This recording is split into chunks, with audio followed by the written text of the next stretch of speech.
Hi there, I'm Jason from Hulk Media, and today I'll be chatting to you about customer personas.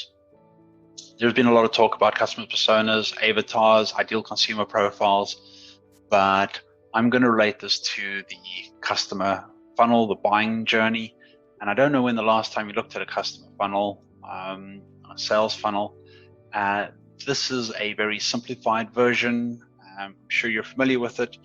But for those who aren't, I'll just give you a quick example of how I see this working.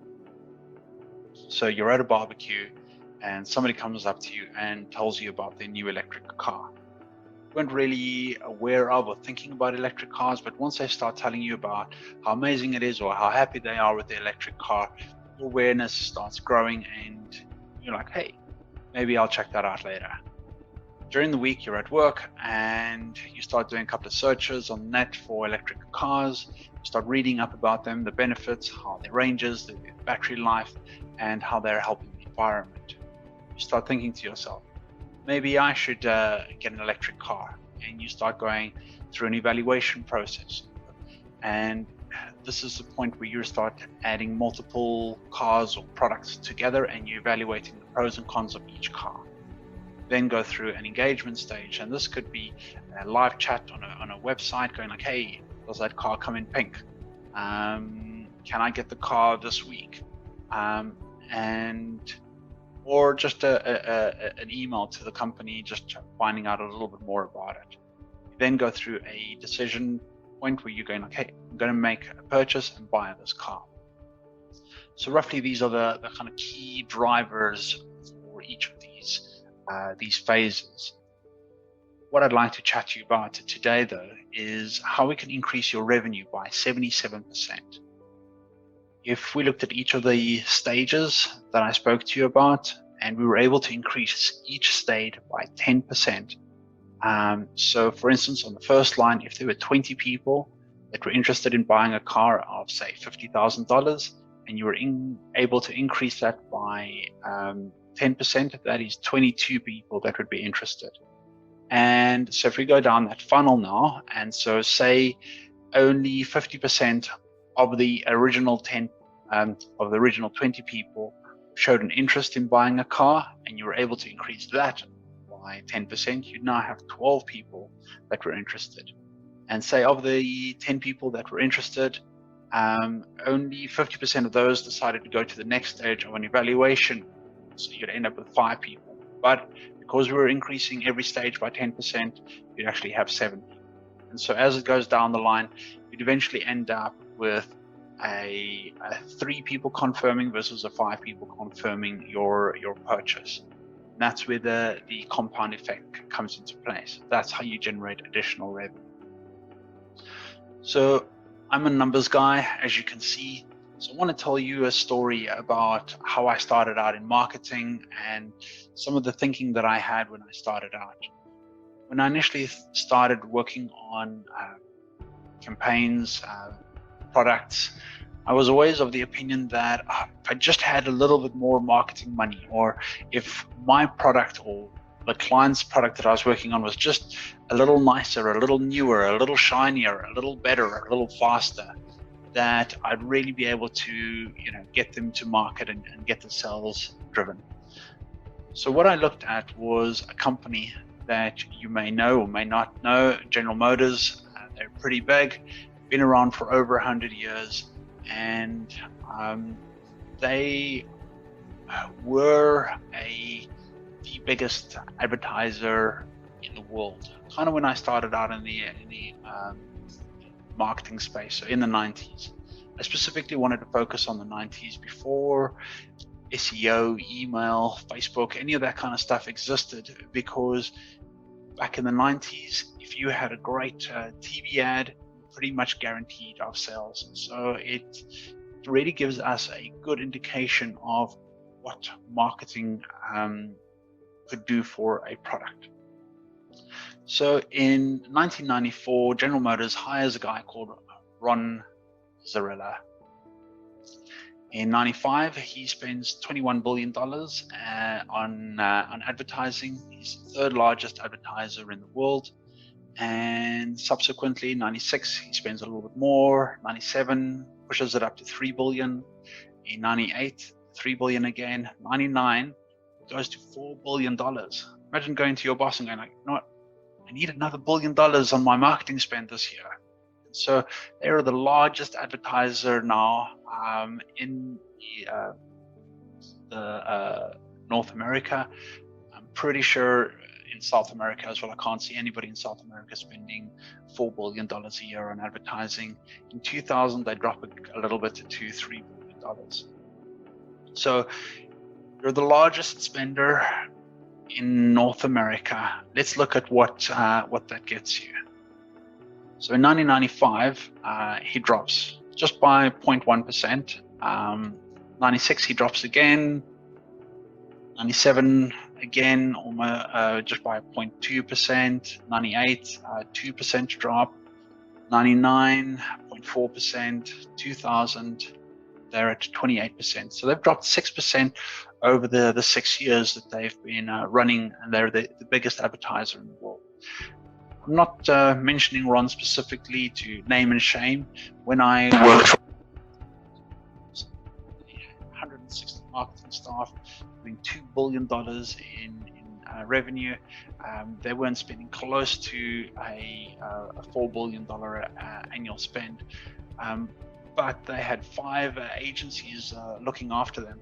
And my point is that when you're the largest advertiser on the continent, you've got a whole lot of people running around making sure that things are happening. You've got agency executives, you've got creative people, you've got a whole lot of marketing people running around trying to ensure that your campaigns are delivered. So it's not specifically Ron's fault, it's just advertising as a whole that I don't think is working. So to prove that to you further, I'd like to do a comparison with the company Tesla. I'm sure you're aware of. So GMC is over 100 years old. Tesla, 17 years old in 2020. GMC, still in 2018, I looked, they're spending $4 billion. In fact, in 2016, they went up to $5 billion. Tesla is spending zero money on marketing. It's amazing. And more amazing is if you look at how much their market valuation is. GMC is currently just under 26 billion, whereas Tesla is over $100 billion in market cap. So a company that is around for 17 years, spends no marketing money, is 4 times more valuable than GMC. So clearly marketing is not the answer to making your brand out there or getting known. So I thought it must be the product then, right? So I did a comparison with a BMW X5. A GMC doesn't have a product that's comparable or hasn't been compared directly to a Tesla Model X.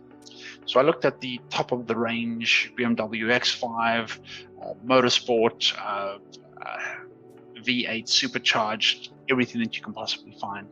In Australia today, the X5 is at $170,000, while the Tesla Model X is at $210,000.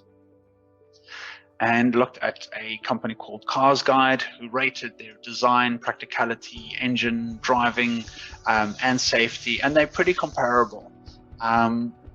There's small differences here and there, but nothing significant. Nothing significant like the $40,000 price difference. So product's not the driving force behind the Tesla's market cap, and it's not marketing. So what makes Tesla different? I think that it's a why. I think that Elon Musk has done really well at communicating his why. He's wanting to help save the planet by reducing carbon emissions, and he's doing that through his car company Tesla. But he's also set up Solar City and these big solar panels, and creating charging stations free of charge, as well as helping other car companies with their batteries and genuinely helping people to reduce carbon emissions. And if we're not able to save planet Earth, he's got SpaceX, and his plan is to help us set up on Mars. So that's a really good, solid why. And I think it's a key driver for why people are buying the car. So anybody that has the same why, or believes in the same importance of looking after the planet, is willing to spend that extra $40,000 on a car. The other thing is I think that he really understands the audience. And so I don't mean a target audience, I mean the persona, the actual person who's buying the car.